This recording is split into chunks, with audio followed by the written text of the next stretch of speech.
ഞാൻ ഹരിത. ഐര മീഡിയ മിനിസ്ട്രിയിലേക്ക് സ്വാഗതം. ജൂൺ മാസം യേശുവിന്റെ തിരുഹൃദയത്തിന് നമ്മെ സമർപ്പിക്കാം.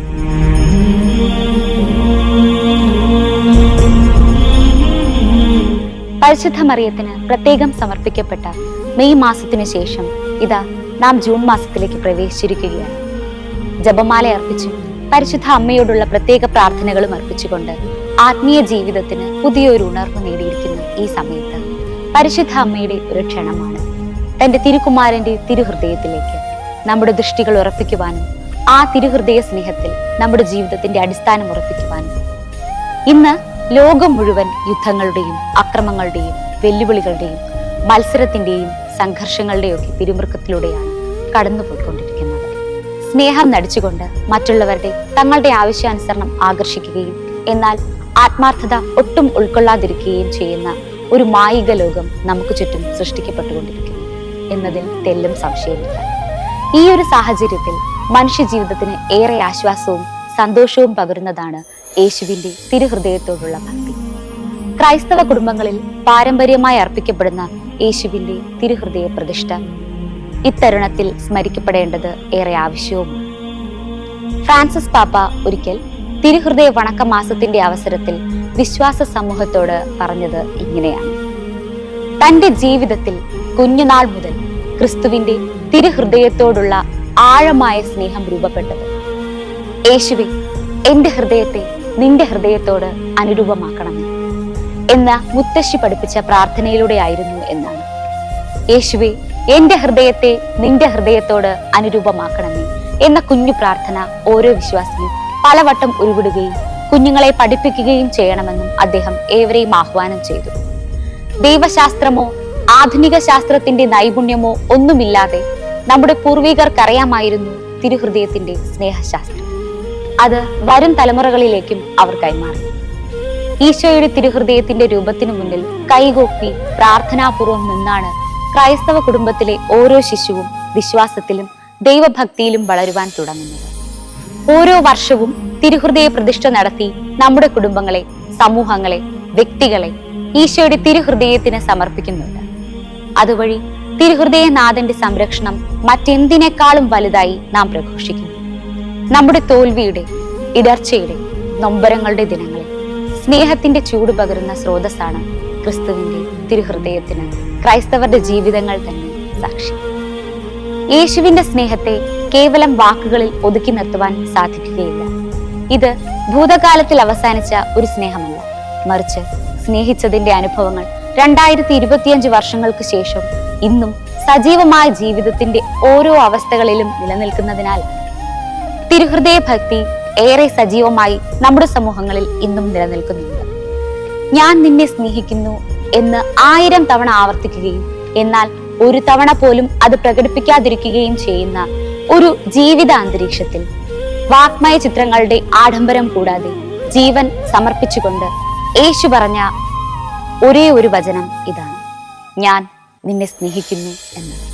1673 ഡിസംബർ 27 1675 ജൂൺ 18 ഇടയിൽ ഫ്രഞ്ച് സന്യാസിയായിരുന്ന മാർഗരറ്റ് മേരി ആലക്കോക്കിന് ലഭിച്ച ദർശനങ്ങളാണ് തിരുഹൃദയ ഭക്തി ലോകം മുഴുവൻ വ്യാപരിക്കുന്നതിന് കാരണമായത്.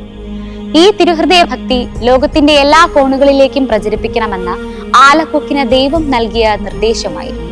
ഈ തിരുഹൃദയ ഭക്തി ലോകമെമ്പാടും പ്രചരിപ്പിക്കുകയും ആ സ്നേഹത്തിൽ മനുഷ്യർ തന്റെ ജീവിതത്തിന്റെ അർത്ഥം കണ്ടെത്തുകയും വേണം എന്ന ആഗ്രഹത്തോടു കൂടിയാണ് ഭാഗ്യസ്മരണാർഹനായ ഫ്രാൻസിസ് പാപ്പ ദി ലെക്സെറ്റ് നോസ് എന്ന തന്റെ ചാക്രിക ലേഖനം രചിക്കുന്നത്. ഫ്രാൻസിസ് പാപ്പയ്ക്ക് മുൻപും പരിശുദ്ധ പിതാക്കന്മാർ ഈ ഭക്തിയെ ഏറെ പ്രചരിപ്പിക്കുകയും യേശുവിന്റെ മാധുര്യമേറിയ തിരുഹൃദയത്തിന്റെ സൗന്ദര്യം ആസ്വദിക്കുവാൻ ക്ഷണിക്കുകയും ചെയ്തിട്ടുണ്ട്.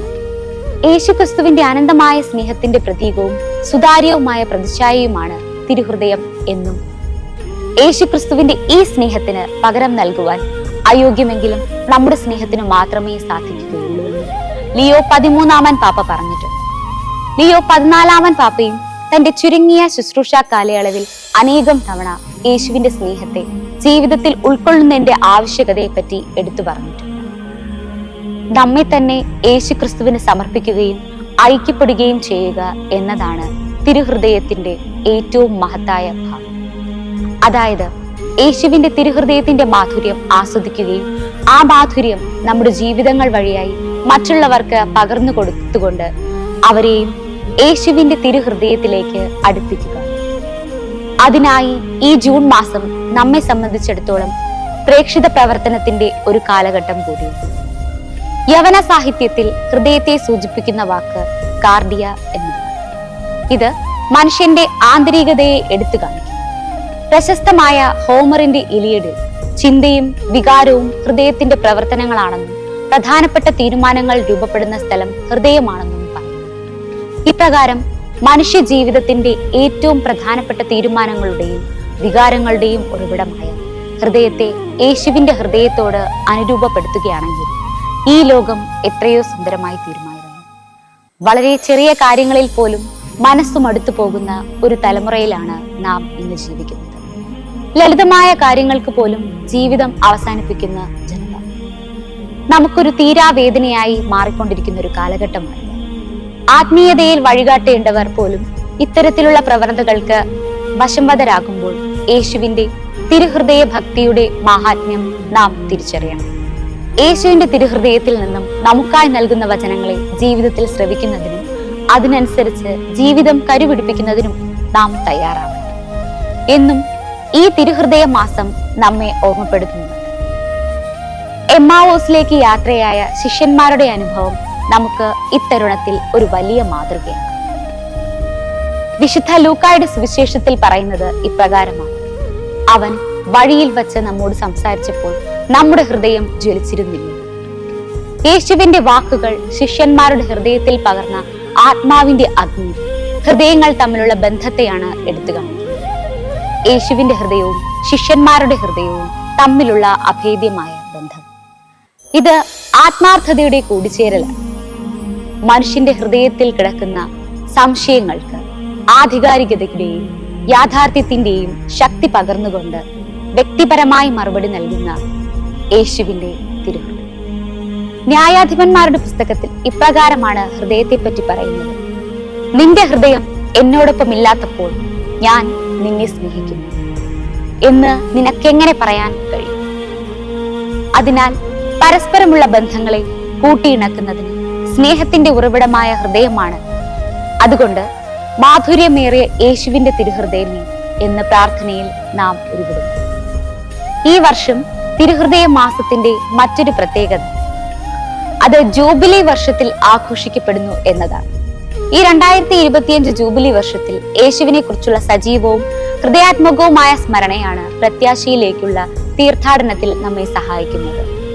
പരിശുദ്ധ അമ്മ എല്ലാം ഹൃദയത്തിൽ സംഗ്രഹിച്ചുകൊണ്ട് ധ്യാനിക്കുകയും പ്രാർത്ഥിക്കുകയും ചെയ്തതുപോലെ ഹൃദയത്തിൽ ദൈവത്തിന് സ്ഥാനം നൽകിക്കൊണ്ടും ദൈവത്തിന്റെ തിരുഹൃദയത്തിൽ ഇടം നേടിക്കൊണ്ടും ക്രിസ്തുവിന്റെ സ്മരണയിൽ ജീവിക്കുന്നതിന് ഈ വർഷത്തെ തിരുഹൃദയ മാസം നമ്മെ പ്രചോദിപ്പിക്കും.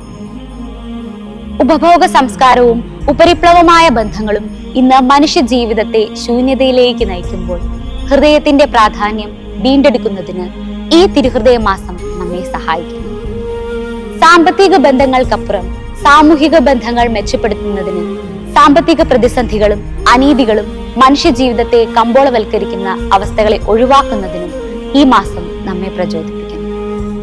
തന്റെ ഹൃദയം നമ്മുടെ പാദത്തോളം താഴ്ത്തിക്കൊണ്ട് നമ്മുടെ കുറവുകളെ കഴുകി തുടച്ച യേശുവിന്റെ പെസഹ മാതൃക ഈ മാസം നമ്മുടെ ജീവിതത്തിന് വഴിയായി തീരണം. നമ്മുടെ കുറവുകളെ കഴുകി തുടച്ച യേശുവിന്റെ പെസഹ മാതൃക ഈ മാസം നമ്മുടെ ജീവിതം വഴിയായി മറ്റുള്ളവർ നുകരുന്നതിനായി നമ്മെ തന്നെ വിട്ടുകൊടുക്കണം. ഉയരങ്ങളിലേക്ക് കണ്ണുകൾ ഉയർത്തി മാത്രം ദൈവത്തെ നോക്കാൻ ശീലിച്ച മനുഷ്യനെ പാദത്തിങ്കൽ കാൽ കഴുകി ചുംബിക്കാനിരിക്കുന്ന സ്നേഹം. ആരാണ് വലിയവൻ എന്ന് നിരന്തരം തർക്കിക്കുന്ന ശിഷ്യർക്ക് യജമാനന്റെ മേലങ്കിയേക്കാൾ ഒരു കച്ചമുണ്ടും കുറച്ചു വെള്ളവും തൂവാലയും കൊണ്ട് എളിമയുടെ പ്രവർത്തികൾ കൊണ്ട് ഗുരുവിന്റെ മറുപടി. അധികാരത്തിന്റെ അംഗവസ്ത്രങ്ങളെ അടിമയുടെ അരക്കച്ച ധരിക്കുന്ന ഈശോ നമ്മോട് പറഞ്ഞു: അപരന്റെ പാദത്തോളം താഴണം. യേശുവിന്റെ തിരുഹൃദയത്തിന്റെ പ്രത്യേകത ഇതല്ലാതെ മറ്റൊന്നല്ല. മുറിയപ്പെടുമ്പോഴും മനുഷ്യനെ ചേർത്ത് പിടിക്കുന്ന അനന്തമായ സ്നേഹം. സങ്കീർത്തകനോട് ചേർന്ന് ജീവിതത്തിൽ ഇപ്രകാരം പ്രാർത്ഥിക്കുവാനല്ലാതെ മറ്റെന്താണ് നമുക്ക് സാധിക്കുക? കർത്താവേ, അങ്ങ് എന്നെ പരിശോധിച്ചറിഞ്ഞിരിക്കുന്നു.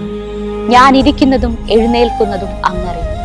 എന്റെ വിചാരങ്ങൾ അവിടുന്ന് അകലെ നിന്ന് മനസ്സിലാക്കുന്നു.